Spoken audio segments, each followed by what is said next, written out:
Okay, bali, good evening. Andito kami ngayon sa Laguna, sa Magdalena. Okay, may isa kaming pinuntahan dito na bali, hipag ni Bon, na kung saan is meron siyang karamdaman ngayon.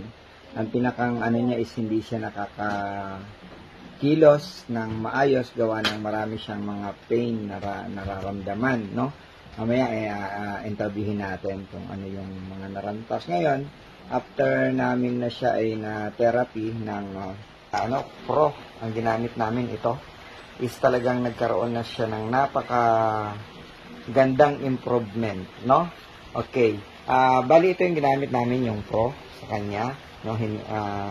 Ito si Tin, no? Okay, ito siya yung meron siyang karamdaman na hindi siya makakilos. Kaya kanina meron siyang ginagamit na baston. Okay? Ito nakatungkod siya nito kanina. Pagdating namin kasi hindi siya makatayo magsarili. Okay, kumbaga kaya nagkataon na si Bon, hipag niya ito, kaya kahit gabing-gabi na sumugod kami dito para kasi kumbaga parang ando na siya sa point na gusto nang pumunta ng ospital kasi talagang yung pain. Siguro pakwentuhin natin si Ten. And then kailan pa po yung yung naramdaman niyo na itong na hindi kayo gaano makakilos, at saka ano yung mga nararamdaman niyo? Bali po, nag-start siya February. Okay. 2023. Hindi pa naman siya, mild pa lang yung mga pain na nararamdaman ko.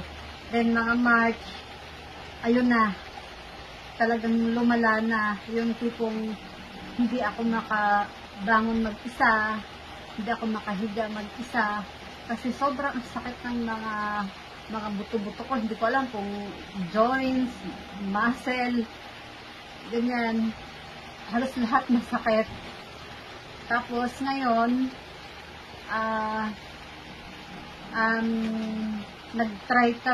tinry nila ako i-therapy. Ayun. Ito po. Pakita mo natin. Oo, nakakatayo na siya mag-isa, nakakalakad, no? After nung pagka-therapy, na dati, hindi siya makalakad, tapos hindi siya, ayan. Ngayon, nakalakad na siya, ayan, nakakapihit na mag-isa. Okay, kaya sobrang, isang session pa lang nangyayari. Isang session pa lang ginagawa sa kanya. Ayan, dati kanina, pag upo pa lang, inaalalayan siya kasi hindi siya makaupo mag-isa. Okay, ngayon nakakaupo na siya mag-isa, nakakatayo mag-isa. Mamaya ang susubukan niya na lang yung mahiga at hindi siya na ganun nahihirapan. Then, according sa kanya kanina, hindi niya daw basta-basta na itataas yung kamay. Pero ngayon, yung kamay niya na itataas niya na. Kasi, bakit di niya maitaas yung kamay kanina? May pain po dito. Oo. Tapos, dito po sa skull, and dito sa batok, connect po dito, connect dito sa likod, damay to. Oh, grabe.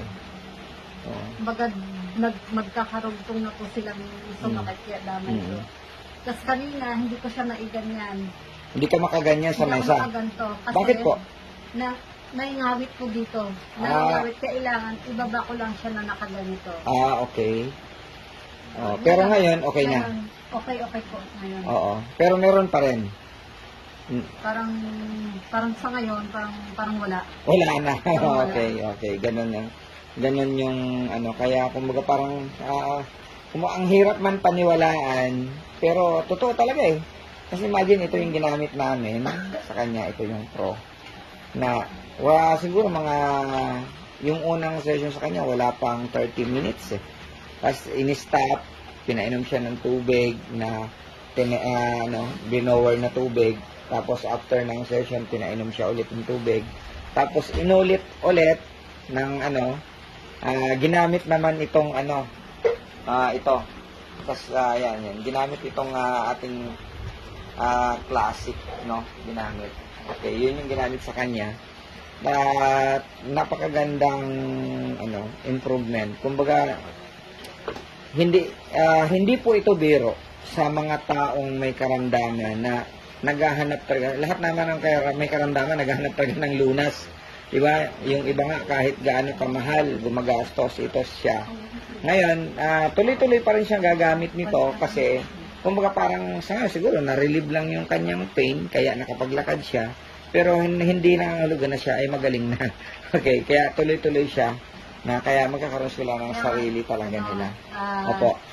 Dapat po ngayong gabi plano namin Yun. magpa-confine na. Kasi hindi mo na kaya yung Hindi pain. ko na kaya.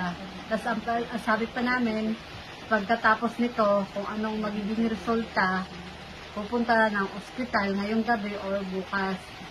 Kaso, may ginhawa na po ako. Hindi ka napupunta. Kung magtuloy-tuloy, hindi na pupunta siya. Grabe. Okay. Oo. Di, magpapacheck pa rin. Opo, magpapacheck.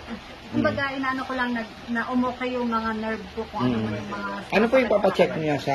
Bali po, ano po, eto, yung mga lab test ko na kailan kasi meron pa akong breast cancer. Okay. May... matagal na yung breast cancer niyong na-detect. Opo. 1 year na po. 1 year na. 1 year na akong diet. Ibig sabihin, 1 year ka nang may breast cancer, pero ngayon mo lang na-experience itong nananakit na yung katawan mo. Yung mga nakaraang buwan, wala. Tapos ngayon mo lang naramdaman na sumasakit na, kaya kasi parang... din ako, nagka-chikungunya ako, chikungunya. Okay. Wala lang panong magaling yung tamang term. Opo. Kasi sabi nila, kapag nagka-chikungunya ka, merong mga muscle pain, joint pain kang mararamdaman. Okay. Kaso nung time na yon, wala ako noon. Okay. Wala akong mga ganong naramdaman na symptoms na. Tipong parang ganito ngayon. Wala. Kasi hanggang sa humupa na siya kasi dito siya tumubo sa dibdib ko, yung mga rashes. Tapos nawala na siya. Tapos parang ang duda, late yung reaction o di ko yung symptoms na chikungunya. Okay. Okay. Di at least ngayon, nakatulong sa kanya yung ating blower, yung ating miracle blower. Dahil sa terahertz, no? Okay, ito po yung tao na kami mismo ang personal na nag-therapy sa kanya, nag-introduce ng product. Alhamdulillah, successful. Kasi napakaganda po yung result. Instant yung result. Grabe. Kaya, hindi po ako nagdalawang isip na i-market itong product na to kasi even yung mother ko is talagang gumaling. Nawala na yung kanyang 11 klase ng gamot na iniinom niya bilang maintenance. Okay, sana po ito ay makatulong sa inyo at sa mga iba pang mga taong may nararamdaman na hindi na alam po anong gagawin sa sarili nila. Okay, thank you very much.